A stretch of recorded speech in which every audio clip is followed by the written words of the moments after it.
Maratha OBC प्रश्नावर मुख्यमंत्र्यांनी पुन्हा बैठक बोलावण्याचा निर्णय घेतलाय अशी एक्सक्लुझिव्ह माहिती उपमुख्यमंत्री अजित पवार यांनी एबीपी माझाला दिलेली आहे। एबीपी माझाचे प्रतिनिधी निलेश बुधावले यांनी अजित पवार यांच्यासोबत एक्सक्लुझिव्ह संवाद साधला।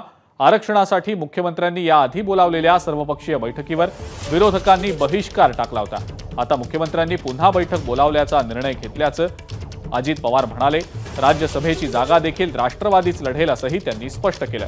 राष्ट्रवादीच्या स्थापनेपासून साताऱ्यामध्ये आपला खासदार आहे, भाजपसाठी आपण ती जागा सोडली, त्यामुळे आता राज्यसभेची जागा राष्ट्रवादीच लढेल अशी ठाम भूमिका अजित पवारांनी मांडली आहे। सातत्याने राष्ट्रवादीचा घड्याळाच्या चिन्हावरचा खासदार तिथं निवडून आलेला आहे। यावेळेस त्यांनी जरा विनंती केलेली होती की बाबा ती जागा आम्हाला सोडा। पियुष गोयलांची 4 वर्ष राहणारी जागा ही आम्हाला त्या ठिकाणी मिळावी। त्यावेळेस आमच्यामध्ये चर्चा होऊन ते मान्य करण्यात आलेलं आहे। त्याच्यामुळे आम्ही ती जागा